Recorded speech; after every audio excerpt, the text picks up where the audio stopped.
Olá, estudante, tudo bem? Eu sou a professora Ingrid Borba e a gente está começando a videoaula da unidade 1 da disciplina Preço e Venda. Para a gente começar essa disciplina com o pé direito, a gente trouxe como convidado o designer Ítalo Micoco. Olá, Obrigada, Ítalo, por olá, ter gente. vindo, ter aceitado o convite. E a gente está muito feliz aqui de trazer você, né? Eu que agradeço. Para poder contribuir com o conteúdo da disciplina de uma forma um pouco mais prática. Eu vou ler um pouquinho aqui o currículo de Ítalo, porque realmente é bem, é bem grande a carteirada, né? A carteirada do design. Ítalo Micoco é designer gráfico, né? Se formou pela Universidade Federal de Pernambuco, no centro do Agreste, né? Em Caruaru. Integrou o laboratório de tipografia do Agreste, publicado pela serigrafia, pela Serifa Fina, né? Teve uma É publicação. isso, a gente fez um livro lá. Joia, que massa. Quero saber um pouquinho mais sobre isso. Tem mais de 15 anos de experiência, né? E foi o sócio fundador do Fábrico de Ideias, não é isso? E também pioneiro no estúdio Oba, que possui uma linguagem com brasilidade, experimentação. Isso é bem presente, é Aham, bem visível no teu trabalho, sim. né? Eu gosto de dizer, quando a gente tem prêmio, né? Ítalo é designer premiado, gente, né? Ele ganhou o vencedor do troféu Voto Popular BDA, né? Com o Digbet Vitalino. Bronze na categoria Crafts for Designer, com a estampa Luar do Sertão. E também recebeu o prêmio CLAP, de Desenho Ibero-Americano, na categoria Tipografia Experimental. Hoje, né, ele é cofundador do Meio Fio, ao lado de Nicole Sá. E aí, Ítalo, com essa tua experiência, assim, gigante, né, a gente pode dizer, uma experiência bem Uhum, bacana, como foi que a tua trajetória, conta pra gente, conta aqui pros estudantes, uhum, como foi que começou a tua trajetória, né, como designer lá, de estudante, a esse uhum, processo de sócio, de ter tua uhum. empresa, de ter tantos prêmios, né? Conta pra gente como foi essa trajetória. Eu me apresento sempre assim como um designer do interior, né?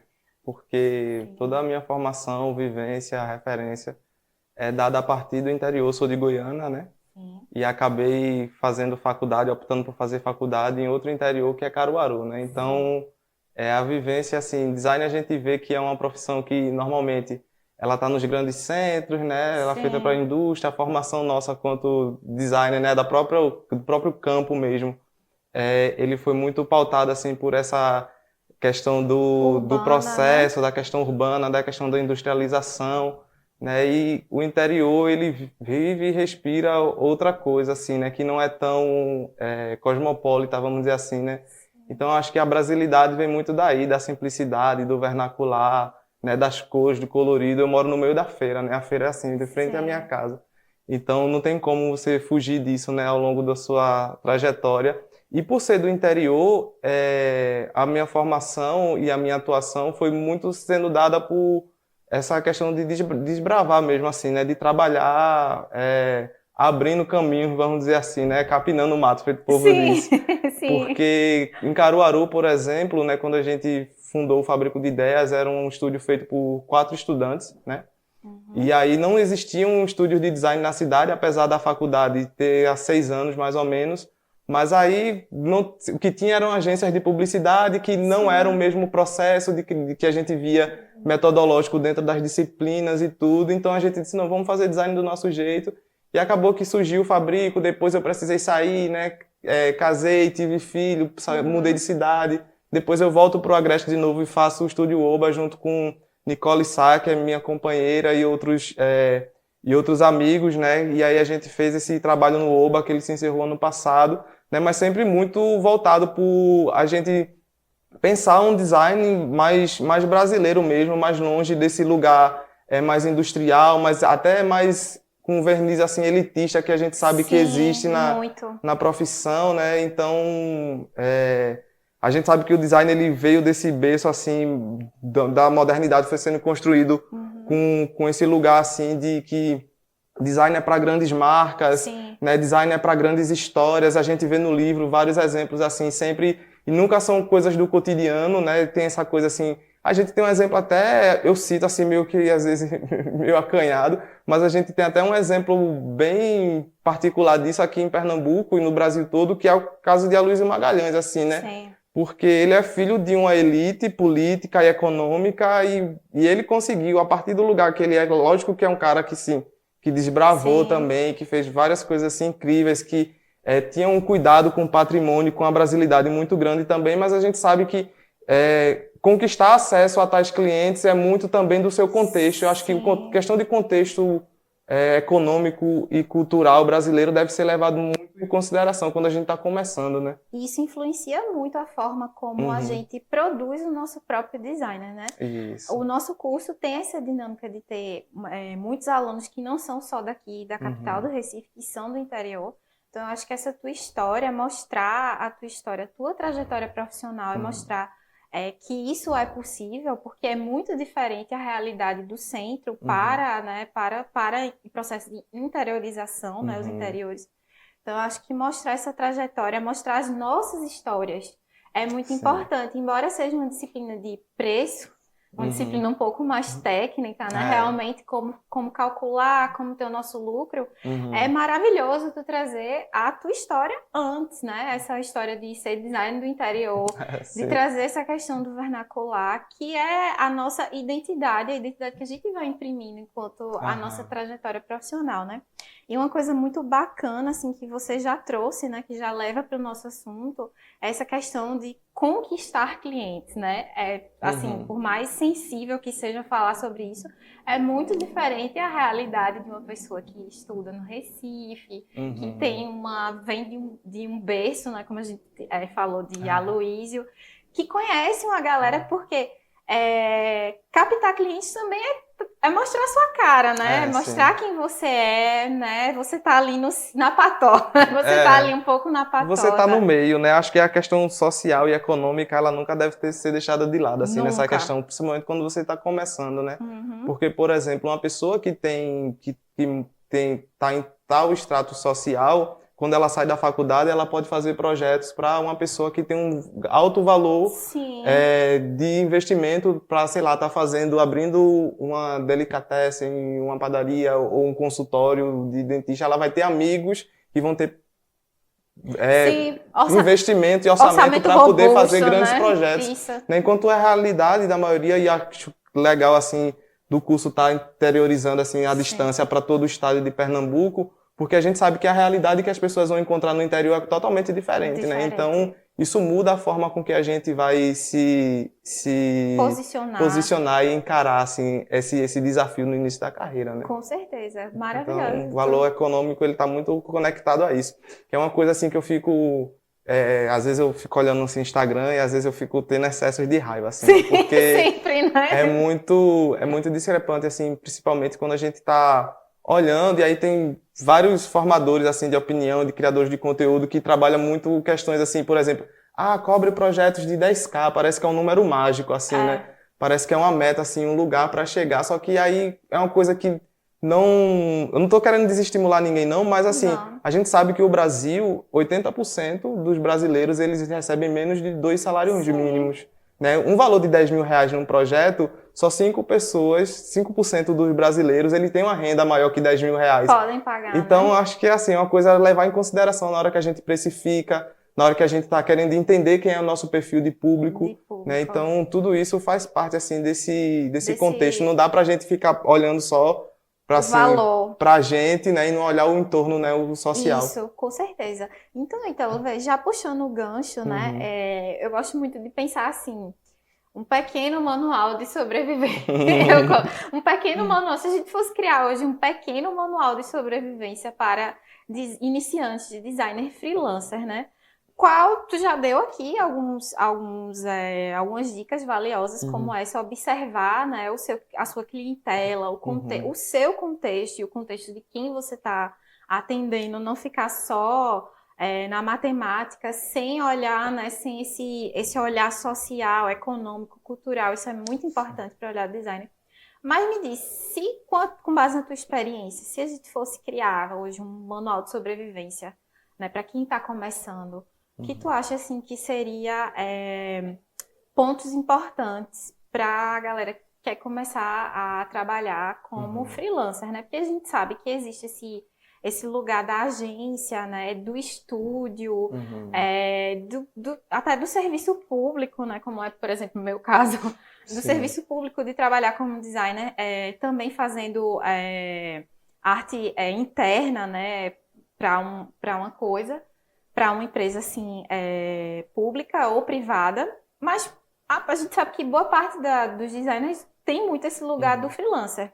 E de Sim. mesclar também, né, o seu emprego, digamos, fixo, Uhum. com os seus clientes, né? Sim. Então, fala mais um pouquinho sobre isso, de dicas, assim, de como, o que tu Uhum. acha na tua experiência que é, assim, essencial.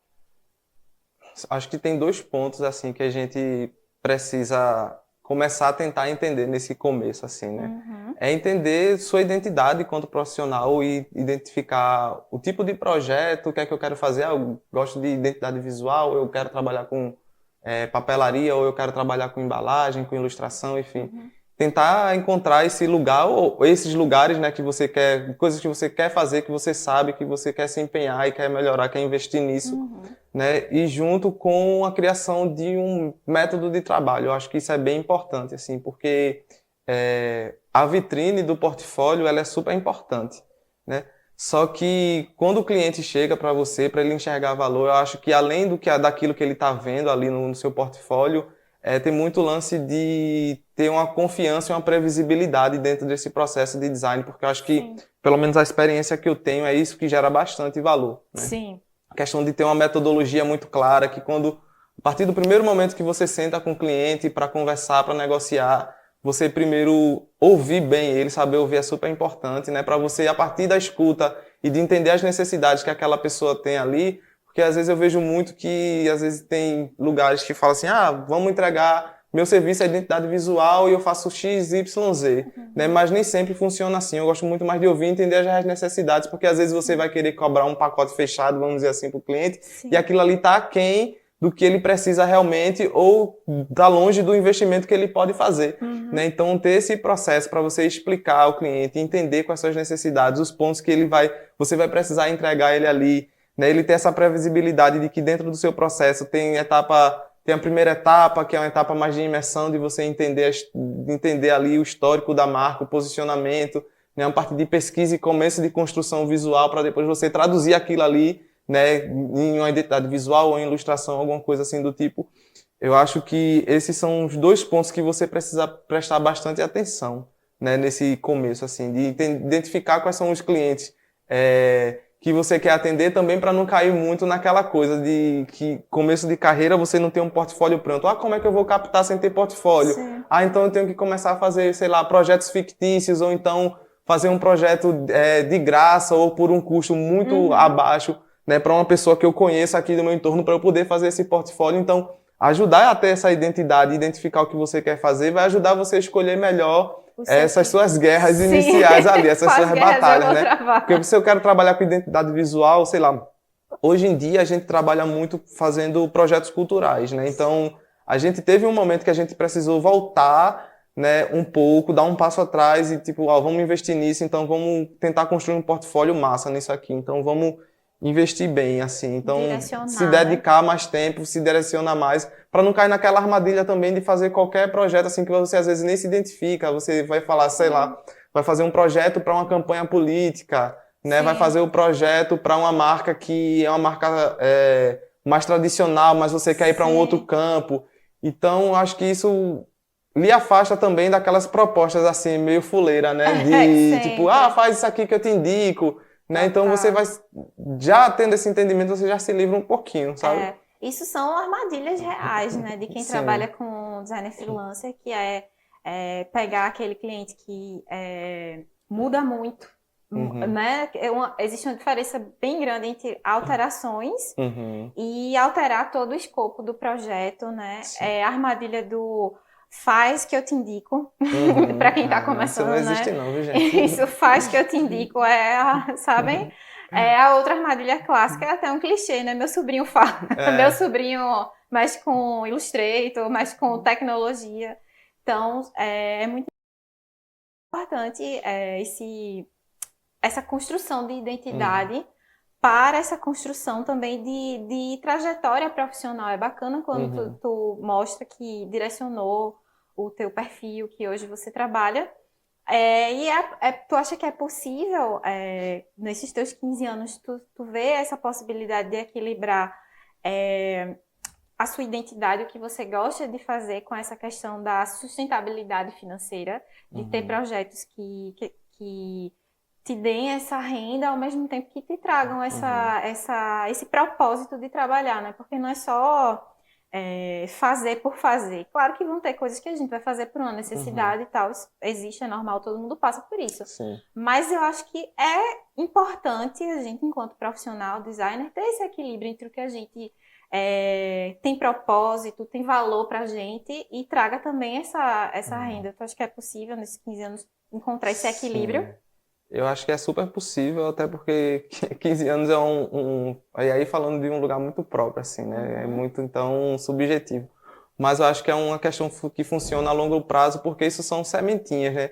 A gente que é trabalhador, criativo, precarizado, né? A gente tem que fazer atendimento, tem que fazer Sim. site, tem que atualizar portfólio, Eu presa. tem que atender, tem que preparar contrato, tem que preparar proposta comercial, né? Tem que fazer pós-venda, tem que fazer pré-venda. Então, enfim, é uma infinidade de coisas que a gente precisa fazer. Então, o melhor marketing que a gente tem quanto a isso, já que você está fazendo tanta coisa, o melhor marketing é um excelente atendimento e ter essa previsibilidade que uma metodologia de projeto vai te dar, porque a metodologia você vai criando um passo a passo e mantendo o cliente engajado. A gente mesmo, nossa metodologia, ela é dividida em 4 etapas, né? Na verdade, são 3 etapas, uma é a etapa final de entrega, mas a gente tem uma primeira reunião de imersão com o cliente, então a gente identifica ali todos os pontos que ele tem, isso já com o projeto rolando, né? Então a gente identifica e vai começando a mapear, entendendo quem é o público, entendendo o que é a identidade, como é que ele quer ser traduzido, né? Como é que a marca dele interage com concorrentes, com marcas que são referência, né? A gente pega essas informações todinhas dessa primeira etapa e apresenta numa segunda reunião, que é uma reunião mais estratégica da gente definir e identificar esses pontos para poder ir para a tradução visual e só no terceiro momento ir para a etapa de desenho. Então, quando você tem isso e o cliente vai participando, ele vai tomando uma propriedade daquele projeto ali que ele não teria se, por exemplo, você pegasse um briefing com ele logo no início e depois de um mês e pouco, entregasse alguma coisa que às vezes essa desconexão iria atrapalhar o processo de entendimento dele. Sim. Então, um atendimento bem feito, né, por etapa, trazendo o cliente bem para junto mesmo assim, a gente tem 3 reuniões no mínimo por projeto. Então a gente consegue fazer isso de forma com que o cliente saia falando assim, foi massa que só o projeto, isso aqui que está na identidade visual é assim por conta disso, disso e disso, né? Ele fez isso e aquilo, eu nem sabia que design tinha que fazer tanta coisa para poder chegar no resultado, eu pensei que era chegar lá, ter uma ideia e desenhar, então isso é super importante também para se livrar de algumas armadilhas, porque à medida que você também faz essa aproximação com o cliente, colocar ele dentro do processo, a gente consegue fazer com que ele não tenha tanta dúvida, né? Porque ele vai tomando decisões junto com você, ele vai entendendo um caminho junto com você. Então, isso vai facilitar, além de fazer com que ele vá espalhando ali as suas sementinhas, né? Então, isso dá muito certo, assim, para você não precisar, às vezes, recorrer e vir com propostas e, uma indicação, faz uma indicação. Tem uma dica muito boa que o professor Bug me falou na época da faculdade, né? Que se um cliente chegar assim, faz esse projeto para mim que eu te indico, você pode fechar um contrato com ele assim, disse, se você fechar 2 indicações por valor X, aí a gente começa a trabalhar. Se você não conseguir, infelizmente, eu vou ter que cobrar. Então isso já ajuda a afastar. Ótima dica para... Isso já ajuda a afastar ali quem quer ganhar vantagem. Né, essas ciladas, né? Então, aqui a gente já tem várias dicas, né? Uma que é super importante, né? Desse processo de agregar valor ao seu trabalho é a questão da metodologia, né? Que é o que nos diferencia enquanto profissionais, é a metodologia de projeto de design. É uma coisa também que a gente ainda não explorou um pouquinho, mas aí eu vou te perguntar o que é que tu acha. Essa questão, tem a divulgação, que a gente falou, a divulgação do cliente, né? De fidelizar o cliente e haver essa exposição do nosso trabalho. Eu trabalhei com aquela pessoa, é ótima, né? E tu acha que também essa questão do portfólio, das redes sociais, de você estar no círculo, como a gente falou, né? Tá entre os grupos. Como tu vê isso? Tu acha que isso é uma coisa importante? É importante de se investir também nessa autopromoção pessoal, né? De estar nas redes, nos eventos. principalmente para conseguir ter mais visibilidade, né? Acho que não só indicação, mas também visibilidade. Eu acho que isso é importante, principalmente para quem está começando. Sim, eu sou de outra época, assim, né? Sim, nós. Nós. Entregando um pouquinho a idade, eu sou de uma época Sim. que essa questão das redes, ela não era tão assim, já existia o Behance, Sim. Instagram tava ali patinando, Começando. né? Então, para começar, eu não sei assim falar algo que com Sim. tanta clareza assim, né? Mas a gente vê que portfólio assim sempre importante, até porque lá vai estar, né,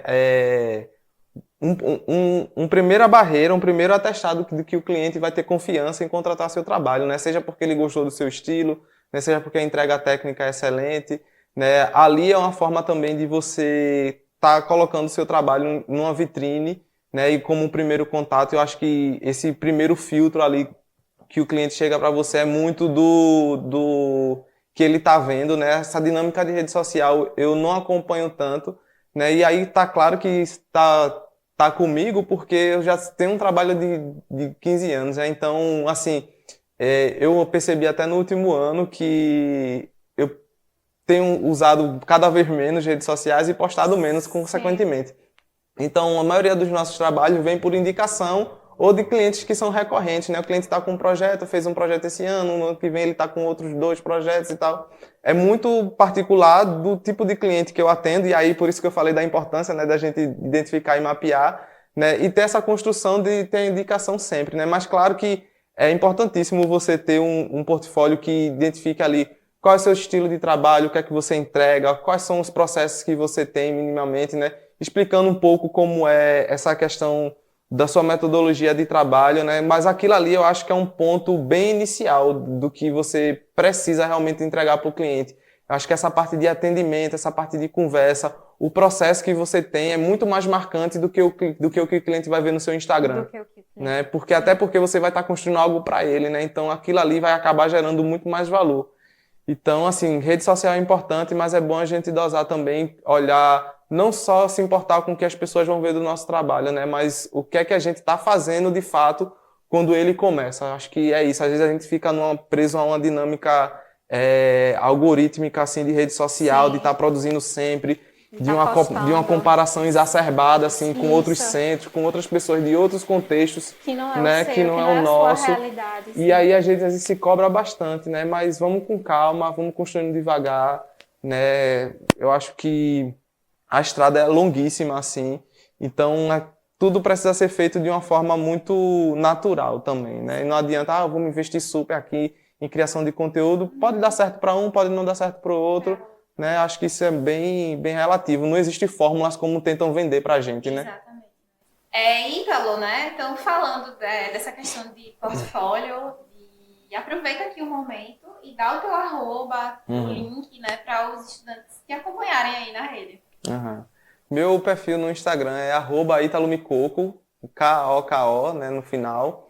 Lá tem alguns trabalhos, né, pretendo atualizar isso, né, teve um trabalho encerrado no Estúdio Oba no ano passado, e aí a gente está reformulando um novo estúdio e está segurando algumas coisas para poder lançar depois, né, mas vão seguindo lá, acompanhando lá, que a gente tem muita coisa boa lá para vocês já verem, algumas dicas, algumas coisas, né. E é isso. É isso, gente. Eu espero que vocês tenham gostado dessa referência. Não saiam, a gente ainda tem a unidade 2 e a gente vai encerrando aqui a unidade 1, né? Eu acho que a gente tem temos um pequeno manual de sobrevivência para freelancer, né? Para freelancers iniciantes. Não esqueça de curtir, de compartilhar no canal EducaPE. A gente se vê na segunda unidade.